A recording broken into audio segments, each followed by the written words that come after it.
Fala aí, galerinha do sétimo ano, você também que não é do sétimo ano está aqui assistindo esta aula, tudo bem com vocês? Espero que sim.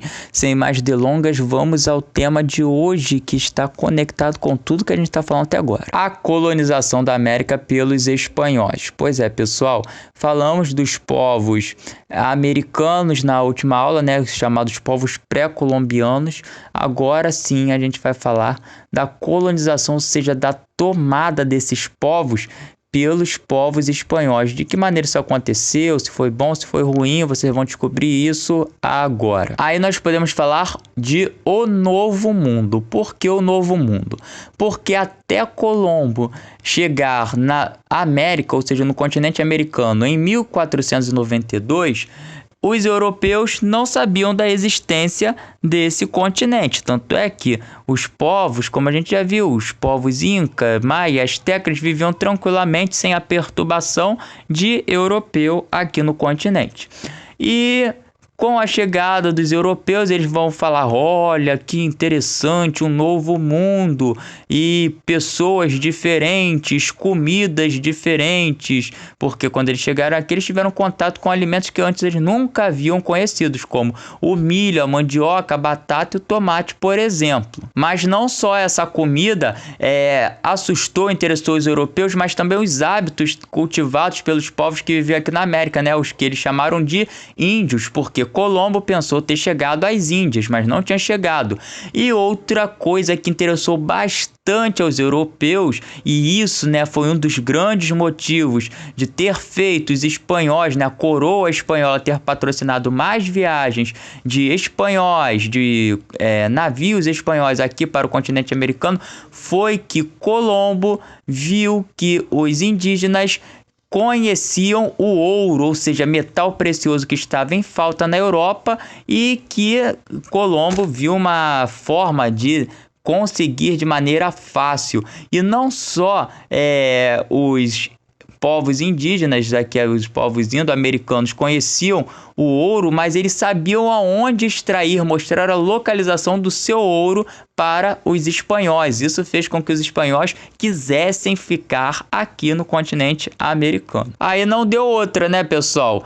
Se descobriram ouro aqui, os espanhóis vão querer dominar esta terra e praticar o metalismo. Lembrando, o metalismo, a prática de acumular ouro e prata pelos estados nacionais modernos, né? Os estados modernos. Então, os conquistadores da América, no caso a América Espanhola, são Hernán Cortés, que dominou os astecas no México; Pedro Alvarado dominou os maias na Guatemala, né? Uma região ali grande do que eram os povos maias, que resistiram bravamente a esse domínio; Francisco Pizarro, que dominou os incas no Peru. Esses três camaradas aí são chamados de os conquistadores da América, né? No caso, os conquistadores europeus, né, conquistaram a América para os espanhóis. Mas aí vocês podem perguntar: tio, mas como assim? Os povos americanos foram conquistados, eles eram sociedades complexas. Por exemplo, o Império Inca e o Império Azteca, eles eram impérios, eles conquistavam outros povos aqui na América, no continente americano. Eles possuíam exércitos poderosos, como o Império Azteca possuía, tinham sua própria religiosidade, tinha o seu sistema de deuses desenvolvido, um comércio desenvolvido. Como assim eles foram dominados por alguns europeus, alguns espanhóis que estavam em crise, procurando especiarias no continente asiático, né, nas Índias, que não tinham ouro nem prata, sofriam com doenças, tinham acabado de sofrer com a peste bubônica na Europa? Como esses camaradas conseguiram derrotar os povos indígenas, os povos pré-colombianos aqui em seu próprio continente? É simples, por esses fatores citados.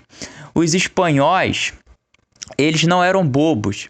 Eles, ao chegarem aqui no continente americano, eles procuraram se aliar a inimigos dos povos astecas e inca. Por exemplo, o Império Azteca e o Império Inca dominavam vários povos. Então, os espanhóis observaram esses povos conquistados, como eles agiam, qual era o sentimento deles, e prometeram se vingar, né, dos astecas e dos incas. E assim eles conseguiam a aliança desses povos inimigos do Império Azteca e do Império Inca para fortalecer o seu exército na luta contra esses dois grandes impérios.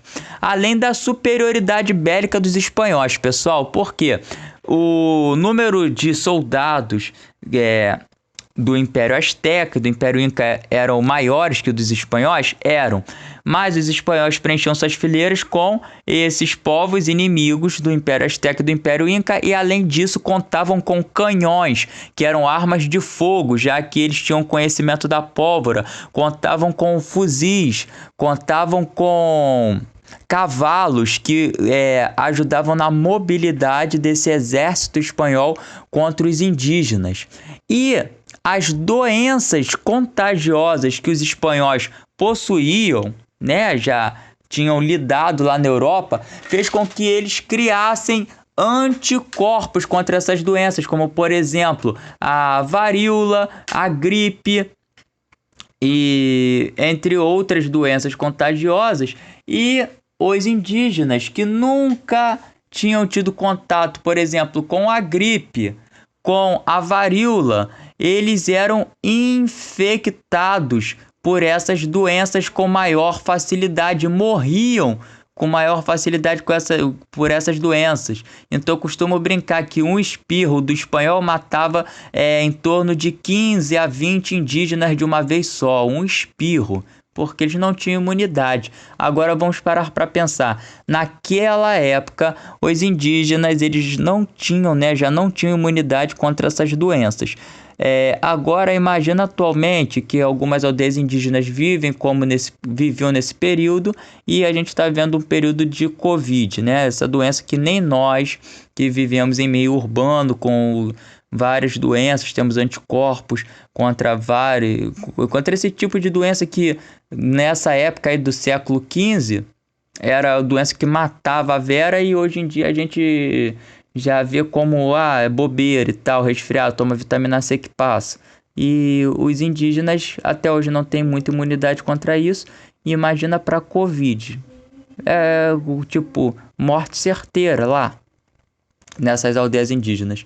Além disso, tem o fator casa, pessoal, porque esses povos indígenas tinham que lutar preocupados com os seus familiares, com a sua terra, com as pessoas que estavam ao seu redor, enquanto os espanhóis eles matavam à vontade, eles destruíam à vontade, atacavam à vontade, porque eles não estavam em suas terras, estavam lutando em terras inimigas, vamos dizer assim. Então tanto faz como tanto fez matar, destruir, acabar com aquela cultura, porque não era de interesse espanhol manter aquela cultura, manter a integridade daqueles povos, e sim conquistá-los, dominá-los, subjugá-los. Aí, pessoal, a gente está vendo uma imagem da conquista do Império Azteca. De que maneira? Hernán Cortés, quando chegou ao Império Azteca, ele teve a ajuda, de alguns tradutores, que era um náufrago espanhol chamado Aguilar, que estava ali, falava a língua maia, e também Malinche, que era uma ex-escrava asteca, que sabia a língua asteca e maia, e que depois veio a ser até esposa de Hernán Cortés, mas isso é um outro detalhe. E aí eles entraram em contato com o imperador asteca, o Montezuma, e fizeram um acordo de paz ali inicialmente. Mas esse acordo de paz durou pouco tempo, porque Hernán Cortés ele vai prender o imperador asteca, o Montezuma, para que o povo asteca ficasse desestabilizado e se rendesse rapidamente. Só que isso não acontece. O povo asteca se rebela contra os espanhóis e vai lutar para tentar libertar o Montezuma, o Montezuma II nesse caso. E Montezuma II termina sendo assassinado por Cortés, ele mata o Montezuma II e depois Cortés ele vai conquistar, depois dessa morte, ele conquista Tenochtitlan, que era a capital do Império Azteca. E com isso, o Império Azteca ele fica subjugado, fica submetido ao domínio espanhol. E Cortés ele fica muito admirado com o que ele vê o comércio, né, da cidade de Tenochtitlan, que era enorme. Lá eles vendiam de tudo: ouro, prata, pedras preciosas, pérolas, plumas, algodão, tapetes, vários produtos artesanais, além dos alimentos como cacau, o milho, que a gente já falou, o sal, mel, vários alimentos, e ele fica admirado com tudo isso. Mas só que, pessoal, e isso vocês têm que ter atenção,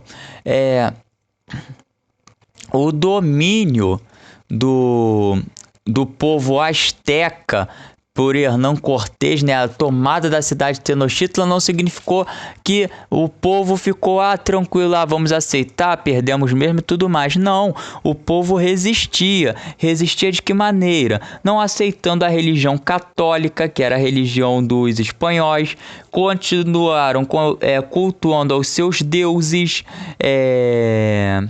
no caso os deuses astecas, né? E também resistiam de maneira cultural, né? Através dessa cultura, da religião, e também de preservar os seus hábitos, como festas tradicionais dos povos astecas. Agora podemos falar, né, da destruição do Império Inca, que ficava aqui na América do Sul, e esse império ele já vinha com alguns problemas, porque havia uma crise, né, de sucessão do trono no Império Inca, que era entre o Atahualpa, que era filho bastardo do imperador que havia morrido, e o filho Huáscar, que era o herdeiro, né, do trono, que é Inca.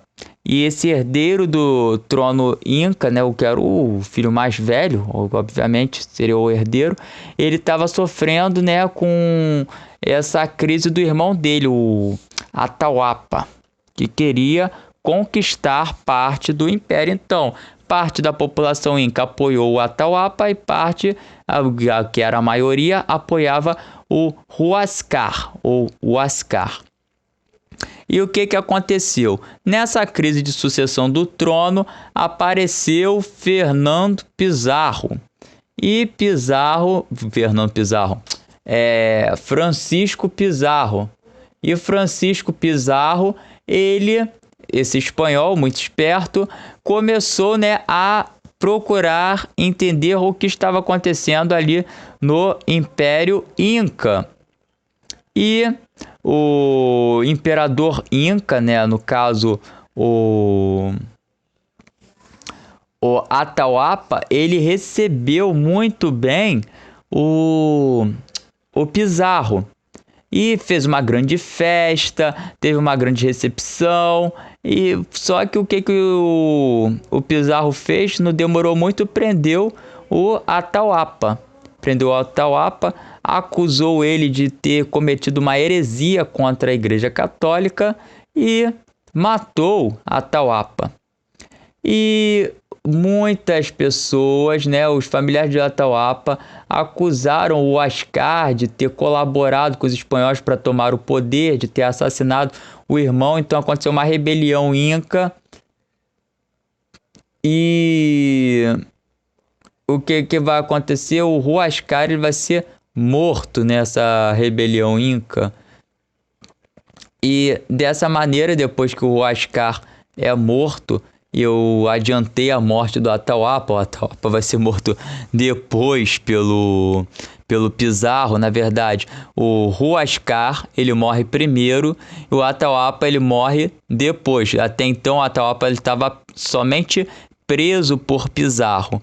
E o que vai acontecer? O Pizarro ele vai matar vai matar o Atahualpa depois da morte do Huáscar e vai fazer parte agora, vai comandar o Império Inca através da capital Cusco, que depois vai transferir essa capital para Lima, cidade que vai ser fundada pelos espanhóis. Só que assim como no Império Azteca, o Império Inca vai ter aquela resistência, né? Não vai aceitar de primeira os imperadores, o domínio espanhol, né? Eu falo os imperadores espanhóis, não tinha nem imperador espanhol, mas o domínio espanhol.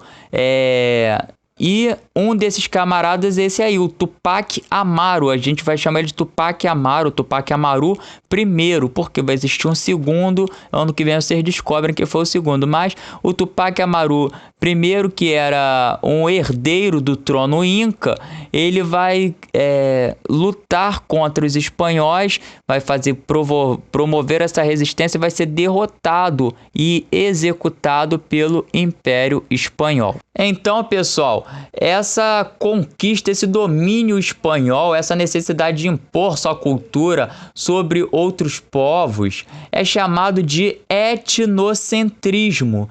E o que é o etnocentrismo? É isso que a gente acabou de ver, essa brutalidade que os espanhóis cometeram contra os povos, essas sociedades complexas americanas, os povos pré-colombianos. Então, o etnocentrismo é quando um povo se sente superior ao outro povo, como os espanhóis se sentiram superiores aos povos americanos, e vai impor sua cultura sobre a cultura desses povos, julgando que a cultura desses povos é inferior à sua. E muitas das vezes a imposição da cultura sobre outra é de maneira violenta.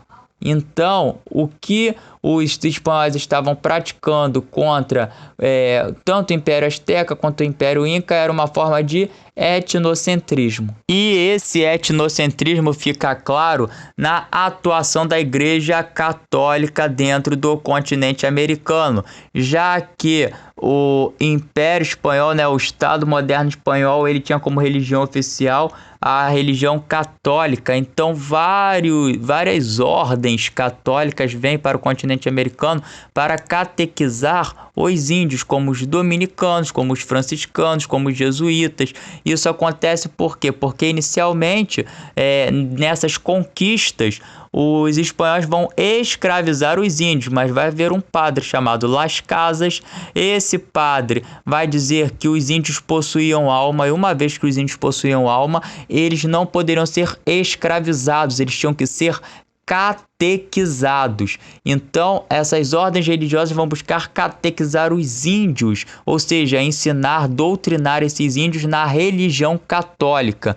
Então, é o que? O desprezo, inferioridade das religiões pré-colombianas, do politeísmo pré-colombiano em oposição ao catolicismo. Não, isso que vocês cultuavam é a religião do diabo, é uma religião que era herética, né? Uma heresia. E vocês têm que cultuar agora o Deus, o único Deus, que é o Deus cristão, que tem como Salvador Jesus Cristo crucificado, que deu sua cruz e agora está ressuscitado. Então, era dessa maneira que os católicos tentavam catequizar os índios e ensinar a cultura europeia através das peças de teatro, né? Ensinavam a crucificação de Cristo, o nascimento de Cristo, através de pinturas, né? Levavam as pinturas dos santos, as esculturas dos santos. Não, esse é o santo. Se você quer uma causa impossível, é Santo Antônio. Santo Antônio não, São Longuinho. Se você quer casar, é Santo Antônio. Músicas, sendo que a música, né, era uma linguagem universal. Muitas das vezes os padres jesuítas não conheciam a língua nativa daqueles povos indígenas e usavam da flauta, do violino como instrumentos musicais para alcançar esses povos. Além dos ensinamentos em escolas, né? Já que os padres jesuítas, principalmente, eles eram responsáveis pelo ensinamento religioso nas colônias e também do ensinamento secular. Eles foram os primeiros professores, as primeiras escolas no continente americano surgiram, né, dessas ordens religiosas, principalmente dos jesuítas da Companhia de Jesus. Agora nós podemos falar do controle das colônias, que era o que? Eram instituições criadas pelos espanhóis para que houvesse uma relação saudável entre metrópole e colônia, para que essas trocas comerciais fossem asseguradas. Então, que trocas comerciais eram essas? Dos produtos, as matérias-primas saindo da América pudessem chegar com segurança até a Espanha, lá no continente europeu. Então, um desses órgãos era a Casa de Contratação, que ficava em Sevilha, e eles estabeleceram o sistema de porto único. Era o quê? Para que o ouro e a prata que saíam dos navios espanhóis aqui da América não fosse roubada por piratas ingleses no meio do Oceano Atlântico, foi estabelecido o sistema de porto único, do qual em apenas 2 portos aqui do continente americano saíam o ouro e a prata, e eles só poderiam ser descarregados no porto de Sevilha, na Espanha. Já o Conselho das Índias, ele ficava responsável por assessorar o rei, ou seja, o rei ele não governava sozinho, tinha os seus burocratas que governavam, né, ou sugeriam ideias da administração colonial. Então eles criavam leis para o rei e davam lá para o rei ler e aprovar, nomeavam chefes de governo, né, para governarem a colônia aqui, além de estabelecerem, né, a criação de órgãos políticos e administrativos para a América. E dentre esses órgãos administrativos estavam os vice-reinados, que inicialmente começou apenas com 2 vice-reinados, certo, pessoal? E esses 2 vice-reinados vão ser os vice-reinos da Nova Espanha e o vice-reino do Peru. Aí no século XVIII é que vai haver uma divisão maior. Esses vice-reinos vão virar 4 vice-reinos que vão ser criados aqui no continente sul-americano, né, da América do Sul, que vai ser lá no norte, onde era tudo vice-reino do Peru. No norte vai ter o vice-reino da Nova Granada. Aí vai vir um vice-reino do Peru ali no meio, e mais ao sul vai ter o vice-reino do Rio da Prata. E além dos vice-reinos, existiam as audiências, né, que é assim mesmo que se escreve, pessoal, audiência, e que tinham os ouvidores, que eram responsáveis, pessoal, pela justiça e organização administrativa, ou seja, eram esses caras, esses ouvidores, que eram nomeados, além dos vice-reis, que eram nomeados pelo Conselho das Índias, e eram esses caras responsáveis por representar o Conselho das Índias aqui no continente americano. Já os cabildos, né, que eram os integrantes das câmaras municipais das colônias, eram um órgão mesmo colonial, que decidiam questões pequenas sobre as colônias, como, por exemplo, a questão de segurança da colônia, abastecimento, obras públicas, questão de justiça, mas em termos coloniais, não chegando a ter uma relação, né, direta com a metrópole. Na verdade, os cabildos eles eram subordinados às audiências, então as leis ou regras que os cabildos queriam criar nas câmaras municipais, elas tinham que ser de acordo com as leis já criadas pela audiência, né, pelos legisladores da audiência, os ouvidores, no caso da audiência, que eram nomeados pelo Conselho das Índias. Aí, falando de economia e trabalho na colônia, nós temos 2 órgãos econômicos criados, que é a mita e a encomienda. Vamos falar primeiro da mita, que a gente sabe que a mita não foi criada pelos espanhóis. A mita, pessoal, que foi criada pelos incas, ela era um trabalho, né, público, obrigatório, no qual alguns trabalhadores, alguns homens da região, de algumas regiões do Império Inca eram escolhidos para prestar serviço público, né, trabalhar nas obras públicas do Império. Se aproveitando dessa estrutura, os espanhóis intensificaram essa demanda e faziam com que os indígenas trabalhassem a todo tempo nessas obras públicas, nessas construções de estradas, de moradias, né, para os espanhóis, e principalmente também nas minas de prata ali das colônias do vice-reino, né? Desculpa, das colônias não, do vice-reino do Peru, que é onde ficava localizado o Império Inca. E o principal local para onde, né, esses indígenas eram mandados era para a montanha de Potosí, porque essa montanha é uma das montanhas até hoje mais altas do continente americano, aqui da América do Sul. Ela fica localizada atualmente no país chamado Bolívia. E o topo dessa montanha ele era feito praticamente de prata, pessoal. Então, os indígenas eles tinham que ir para lá, no topo dessa montanha, por ser muito alto, o ar é rarefeito, ou seja, falta oxigênio. Então, as pessoas que iam trabalhar lá já sentiam falta de oxigênio, eles tinham que trabalhar dentro da montanha. A mina ficava dentro da montanha, ou seja, onde o oxigênio era menor. E isso daí facilitava a morte de muitos trabalhadores indígenas dentro dessas minas de prata. E os espanhóis não aliviavam, mandavam muitos indígenas para lá e o interesse deles era extrair toda essa prata. Tanto é que o cume, o topo da montanha de Potosí, ele foi todo extraído, a prata desse cume foi toda extraída. E a gente lembra, né, de Potosí atualmente como, né, essas montanhas altas com ar rarefeito, principalmente nos jogos da Copa Libertadores da América, quando os times brasileiros vão para montanhas na Bolívia, em Quito, né, no Equador,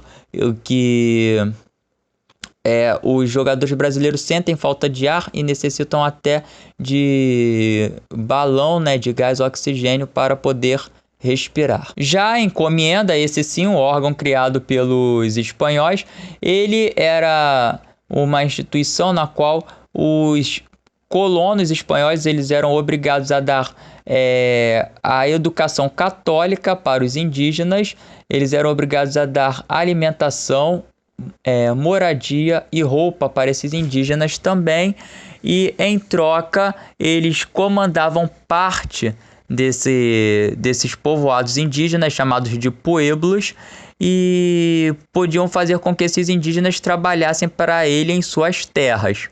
Só que os espanhóis não cumpriam na maioria das vezes com sua parte. Eles não davam roupa, não davam alimentação adequada, não davam moradia saudável e muito menos ofereciam, né, o ensino da religião católica aos indígenas. Eles apenas exploravam esses índios, fazendo com que eles trabalhassem em suas terras. Por isso, tanto a mita quanto a encomenda é chamado de escravidão disfarçada. Por quê?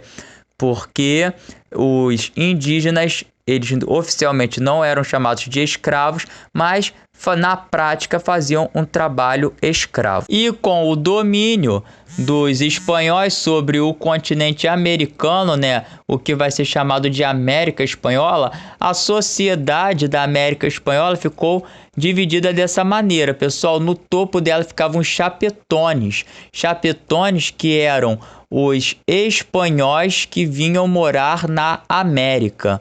E abaixo dos chapetones, pessoas que também tinham grande poder e grande prestígio político, ficavam os crioulos que eram filhos desses espanhóis que nasciam aqui no continente americano. E tirando essa base, esses dois primeiros chapetões ficavam no topo da base da pirâmide social da América Espanhola, os crioulos que ficavam na parte intermediária. Esses outros essas três classes sociais ali abaixo, elas faziam parte, na verdade, da base dessa pirâmide, que são os mestiços, né, que são os filhos dos espanhóis com as indígenas, filhos não reconhecidos por esses espanhóis, por isso são chamados de filhos bastardos, e que por isso possuem essa posição ali na base da pirâmide. Além dos mestiços, a gente tem os índios, né, os nativos americanos, e temos os escravizados africanos, que mais tarde serão trazidos para trabalharem na América Espanhola. Inicialmente apenas os índios, que vai ser a mão de obra predominante dentro da América Espanhola, vão trabalhar. Depois de algum tempo, alguns escravizados vindos da África, né, os negros vindo escravizados da África, também vão trabalhar dentro da América Espanhola, mas também serão uma minoria e vão fazer parte dessa base da pirâmide social americana. Então, pessoal, é isso que temos para hoje. Espero que tenham gostado da aula. Valeu, pessoal. Até a próxima. Tchau, tchau.